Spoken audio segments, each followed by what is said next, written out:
You're now listening to All Hog Sports, covering all Arkansas Razorback sports, such as football, basketball, baseball, and much more. Now, here's your host for today's show, Sam Stimpson.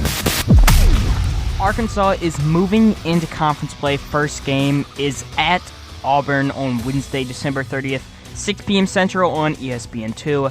And there will be 1,825 maximum capacity at Auburn Arena. I'm not sure if they'll sell out and all of that, but it's an interesting matchup for both teams. Auburn is, having a bit of a down year compared to last year, but the Razorbacks are looking to show that they are a good team.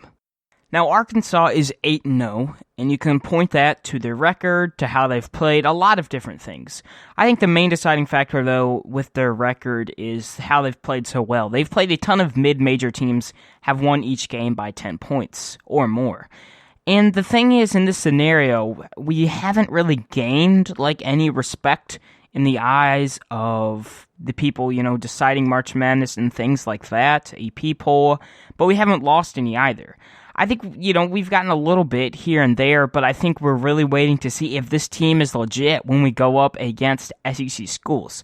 And we're kicking it off against Auburn, and there's just lots to prove for this Razorback team, and I think it's here. I just feel like a lot of people are just kind of waiting until they play a better team. But the points leader for the Razorbacks, Moses Moody, averaging 16.9 points per game, 51.2% from the floor for the true freshman, and just the way he decides when to shoot the ball, the shot selection from him has just been incredible this season, especially as it went on. He's a great team basketball player, even though he leads his team in points. There is 4 guys who are in double-digit points per game. There would be 5 if Jalen Tate had literally 0.1 more points per game. But the Razorbacks have a lot of different scores on this team, so I feel like this could fluctuate throughout SEC play if somebody has a monster game or something. But for right now, Moody is in this position, and he's the front runner for Freshman of the Year. There's a lot of different names out there, like Justin Powell out of Auburn. I'll talk about that later. But Cameron Thomas and a couple different guys who are all thrown into this mix. But right now, Moses Moody, with the non-conference numbers he put up, I think he's the leader for this award right now, and it's his to claim. 79% from the free throw line as well. Now the rebounding leader is none other than Connor Vandover, the 7'3" center. Easily has this, and I think this is an interesting position for the Razorbacks because against Oral Roberts, we recognized that he was kind of getting beat in different positions, and that due to his athleticism and things like that. So what we did is we ended up playing more small ball, putting more guards out there, and I think this is going to happen in SEC play. I think some teams are going to be able to figure out how to play against him, and I think some teams are going to look lost against him. I think it's a case-by-case scenario of whether we keep him out there or not, but I think we roll him out there onto the court, not only because of his height, can stop things early and get the Razorbacks up, but he's going to win every jump ball for us. I think having him out there on the court is strong for the Razorbacks early on. I think you just kind of judge here by here in SEC play if it's going to work out necessarily, I guess is the word. 7.6 rebounds, though, 6.5 defensive, 1.1 offensive. Assist is guard Jalen Tate. He's a leader there with 4.6 per game, and I just really like this kid's game. And I just really like Tate's game. He's in a position where he takes shots, and he could easily be a leader on this team in points per game, but he's just a great passer, and he gets that work in that doesn't show up on the box score, that people aren't going to talk about. He's not like a flashy player because he puts in that, teamwork and things to get this whole entire Razorback offense and defense working. If there's a guy on this team that I think you wouldn't want to lose is Tate, just the way he works with the offense and things, around there in teamwork. Starting 5 for the Razorbacks, though, so far this season has been guard Jalen Tate, guard Moses Moody, guard Desi Seals, who's the leader in steals. He's been pretty good at producing turnovers for the Razorbacks on the defensive side of the ball, and he's also been a pretty good rebounder and shooter at times when needed. Forward Justin Smith has become a really good rebounder, especially when Vanover isn't out there, because the coach rolls with different rotations and things like that. Smith has been a fantastic rebounder when needed, and his just work inside the rim and finishing shots has been good. and forward Connor Vanover. I'm not sure if he will start, but I think he will. Difference maker for this game. Being able to rebound in SEC play. That was a concern for last year's squad, is they weren't able to rebound enough in SEC basketball play to win games. It was just a constant, getting out-rebounded. 39-14, I think, was the line in the Kentucky game. They just dominated that. It's hard to win if you don't finish a shot and then you just get out-rebounded on both sides of the court, really. I mean, defensively, if they don't get it and you miss the rebound. And this is just a position where the Razorbacks have to get better at, and they've done that so far this season, out-rebounding, I think, every single team so far this season. Being able to rebound in SEC play, though, is huge for this game. Limit turnovers while forcing them, and I think this is a bigger aspect, especially when closing games. We've seen in a couple of these mid-major games when we're trying to close it, we can force turnovers, but we could also have turnovers. So we got to be able to force them and limit them. Big point in that game. And then continue to play team basketball. Eric Musselman obviously strives for 200 passes per game, and I feel like the more the team passes, the more they can set up shots for one another. Better shot selection, better scoring, and whatever team puts up more on the board is going to win. So to be higher efficiency on offense is important, to just keep playing team basketball and work with each other, as the chemistry wasn't there last season because all these guys were on the same team. That's not a testament to them. But we've played 8 basketball games against mid-major. I think that chemistry has built up. And then I think the next one would be to just score and score off the bench, like J.D. Notie coming off the bench when needed is very important. And then just scoring in general, 90 points per game averaging for this team. You put up numbers like that in SEC play and you're going to win a lot of games. So to continue that scoring trend is important. Now, head coach Eric Musselman was out for the game against ACU. Coach David Patrick subbed in for him, and Coach David Patrick did a fantastic job.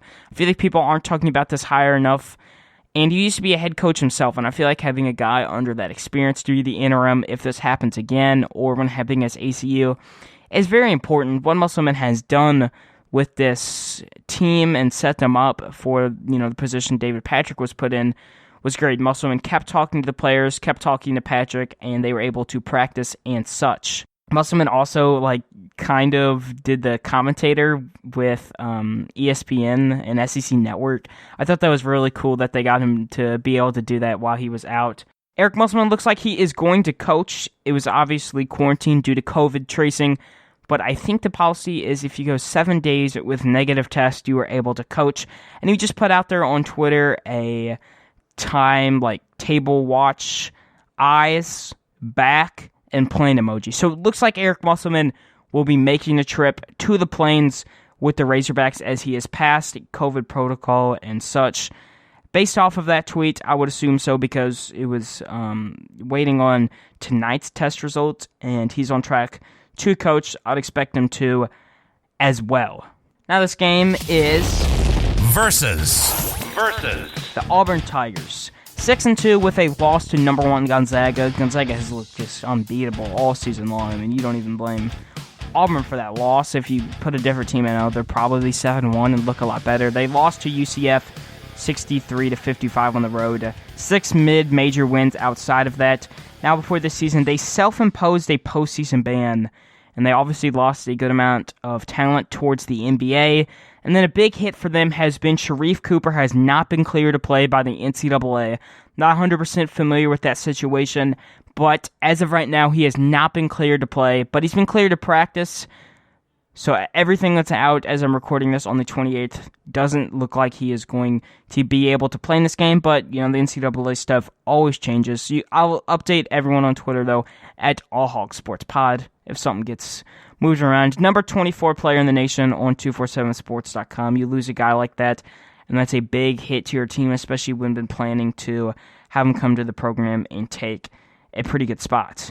Now, the guy who has resurged now, a player that has done really well in the absence of Sharif Cooper would be Justin Powell, the points leader at 13.9 points per game, 49% from the floor, and 75% from the free throw line. Also leading the team in rebounds at 6.4 rebounds, 5.6 on defense, 0.8 on offense, and assist leader at 4.5. You talk about the most valuable player on a team, and it's Justin Powell, leading the team in points, assists, and rebounds. Limiting him on the court is going to be important for the Razorbacks. We've seen the Razorbacks been able to limit the top guy on a lot of other teams, mid-majors, and things like that. But the issue is when you move into SEC play and your goal is to limit a guy like Justin Powell, Auburn has a lot of talent outside of Justin Powell, even though Cooper hasn't been able to play. So limiting his ability to be this most valuable guy, to set up shots for his team, to rebound, and to, put points on the board is important. But who has a big game if we limit Powell? That would be forward Jalen Williams. Now, Arkansas also has a forward by the name Jalen Williams, but they're not the same. I thought that was weird that those guys had the same name and they're both out there. I saw that earlier on Twitter before the season. I was like, wait, there's no way. I thought he was at Arkansas. 10.8 points per game and leader in steals and blocks. Big defensive player there, and he'll have a defensive impact regardless of the Razorbacks' ability to limit Powell. And guard Allen Flanagan at 13.8 points per game. But like I've said, the issue with SEC play, if you can limit a guy like Powell, they're going to have more talent that is going to be able to, put points on the board and things like that. So it's important to be able to limit a team necessarily as a whole. But the starting five for the Auburn Tigers, as it was in the last game for them, was forward JT Thor, guard Allen Flanagan, guard Justin Powell, forward Jalen Williams, and guard Devin Cambridge. After this quick break, I'll be back with my prediction for this game and prediction from Hoop Picks. It's time for Sam's prediction. And my prediction for this game is Arkansas wins 79-74. I think important for the Razorbacks is to limit Powell's ability on really every side of the ball, from rebounding on defense to shooting to creating assists, because he's been that guy for Auburn all year. I think Arkansas will be able to limit him to some factor, but I think as a whole, it is more important to limit this whole Auburn basketball team as they have a lot of talent. It's going to be a tough test for the Razorbacks. I don't think it's going to be a game where we dominate. On the road, starting SEC play with a whole new starting five compared to last year is not an easy task for any SEC basketball team. I think Arkansas will be able to win, though, because I think that offense has been there all year. Averaging 90 points per game is impressive, and you're going to win a lot of games like that. We need baskets to fall, though. I feel like on the road, it's kind of harder to do that at certain times. I think this game's at Bud Walton. You could really say the Razorbacks would win decisively, just because I think the Arkansas Razorbacks feed off that home crowd, even though it's only 4,000 and it's limited. But I think the Razorbacks are a talented basketball team, but Auburn will give them a couple tough fits. Limit turnovers and finish the game strong is important. Last year, a big point for the Razorbacks was not being able to finish games and win them at certain points or almost near collapse. But SEC basketball is always going to be tough, especially on the road, so that's why I got Arkansas winning at 79-74. Now, I've done a feature prediction from @HoopPicks on Instagram. That is just HoopPicks. And he creates his own model. It's really cool. Free daily predictions over there. But his model has Arkansas winning 79-76 over the Auburn Tigers. And I know that seems really similar to mine, but I actually made mine, and then he gave me his. So me and him are on the same book there, but go check him out. Now, the voicemail is now open for SEC Conference basketball. If you want to leave a call, go to 479-222-2480. Again, that is 479-222-2480. Lots of twos in there. But, as always, you can find all updates on all social medias at All Hog Sports Pod on Facebook, Twitter, Instagram. We're everywhere these days, and always to listen, and all links are always at allhogsports.com, as always. But I think the Razorbacks are going to get this big win over the Auburn Tigers, and Whoop Pig!